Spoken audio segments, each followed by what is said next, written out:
সংবাদ সম্মেলনে হাজির হয়েছি যে বাংলাদেশের অন্তর্বর্তীকালীন সরকারের মাননীয় প্রধান উপদেষ্টা বিগত 5ই আগস্ট একটি ঘোষণাপত্র পাঠ করেছেন, যেখানে ইতিহাসকে বিকৃতি করা হয়েছে, ইতিহাসকে অস্বীকার করা হয়েছে। আমরা এদেশের সচেতন নাগরিক হিসেবে, ইতিহাসের অংশীজন হিসেবে আমরা এই ইতিহাস বিকৃতিকে কোনো অবস্থাতে সহ্য করতে পারিনি। ইতিহাসকে অস্বীকার করাকে আমরা সহ্য করতে পারিনি। এই জন্য আমরা এখানে দাঁড়িয়েছি।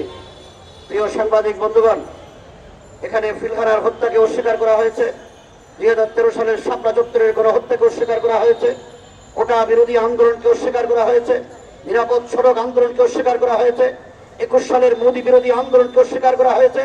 সর্বশেষ 1947 সালে যদি পাকিস্তান স্বাধীন না হতো, আমার এই বাংলাদেশ কোনোদিন স্বাধীন হতে পারতো না। সেই ঐতিহাসিক 47কে অস্বীকার করা হয়েছে। সুতরাং ইতিহাস বিকৃতির এই আয়োজন আমরা কোনো অবস্থাতে মেনে নিতে পারি না। আমরা লক্ষ্য করছি এই ঘোষণাপত্র প্রণয়নে আওয়ামী ষড়যন্ত্র এবং ভারতীয় ইন্ধন রয়েছে। আমরা এই চক্রান্তের বিরুদ্ধে অন্তর্বর্তীকালীন সরকারের ভিতরে যারা গাপটি মেরে বসে আওয়ামী চক্রান্ত বাস্তবায়ন করছেন, তাদের বিরুদ্ধে দেশবাসীকে সোচ্চার হওয়ার আহ্বান জানাচ্ছি। সংগ্রামী উপস্থিতি, আমরা সরকারের কাছে দাবি করছি, এই জুলাই বিপ্লবে আপনারা কয়জনের জুলাই আন্দোলনে আপনারা অংশগ্রহণ করেছেন? এই সরকারের উপদেষ্টা মন্ডলীর মধ্যে অনেকে জুলাই বিপ্লবকে লালন করেন না। সুতরাং তাদের কাছ থেকে কোনোদিন, মান্দার কাছ থেকে আম আশা করা যায় না। যাদের ভিতরে জুলাই চেতনা নাই, তারা কোনোদিন জুলাই বিপ্লবের এই গণহত্যাকে তারা স্বীকার করতে চায় না। দ্বিতীয় নম্বর কথা হলো, আমরা ঘোষণাপত্রে ইতিহাসকে সন্নিবেশন করার জন্য আমরা অনুরোধ করছি। মাননীয় প্রধান উপদেষ্টা, আপনার প্রতি যথাযথ সম্মান রেখে বলছি, আজকে 2013 সালের শাপলা চত্বরে যদি গণহত্যার চেতনা না হতো, তাহলে দেশের ছাত্র জনতা, তৌহিদি জনতা, মাদ্রাসার ছাত্র শিক্ষকদের কোটার কোনো প্রয়োজন ছিল না। কিন্তু তারা শাপলা চত্বরের চেতনা নিয়ে নিজের দেশকে রক্ষার জন্য, ফ্যাসিবাদী শাসনকে এদেশ থেকে মূলোৎপাটন করার জন্য, ভারতীয় রেজিমকে দেশকে দূর করার জন্য তারা ময়দানে ঝাঁপিয়ে পড়েছেন। সুতরাং এই ইতিহাসকে আপনারা অস্বীকার করেছেন, ঘোষণাপত্রে জায়গা দেন নাই। মনে রাখবেন, এই দেশের ইতিহাসেও আপনাদের জায়গা কিন্তু হতে নাও পারে।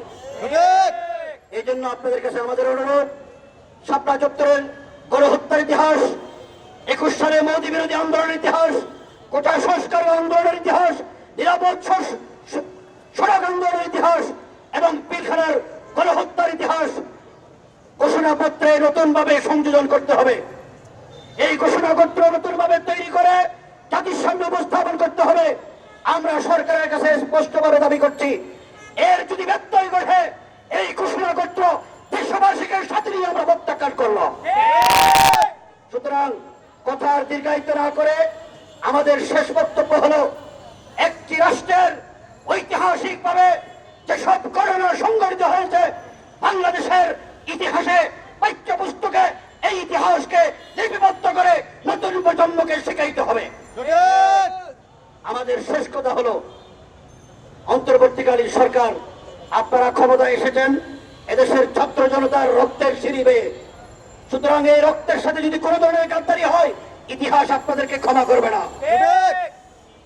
এই ইতিহাস থেকে, ফ্যাসিবাদী আওয়ামী দুঃশাসন থেকে দেশের মানুষ রক্ত দিয়ে দেশকে স্বাধীন করেছেন, দেশের মানুষকে স্বাধীন করেছেন, দেশের অখণ্ডতাকে রক্ষা করেছেন, ভারতীয় আগ্রাসনকে মোকাবেলা করেছেন।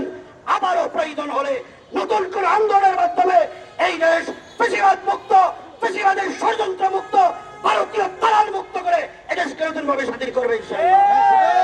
আল্লাহ আমাদের সবাইকে তৌফিক দান করুন। আজকে যারা এই যৌথ সংবাদ সম্মেলনের আয়োজন করেছেন, সবাইকে আন্তরিকভাবে মোবারকবাদ জানাই, গণতান্ত্রিক আন্দোলনকে মোবারকবাদ জানাই। সকল সাংবাদিক বন্ধুরা আমাদের কথা ধৈর্য সহকারে শোনার জন্য আপনাদেরকে মোবারকবাদ, ধন্যবাদ জানাই। সবাই ভালো থাকুন, সুস্থ থাকুন। আল্লাহ হাফেজ। আসসালামু আলাইকুম ওয়া রাহমাতুল্লাহ।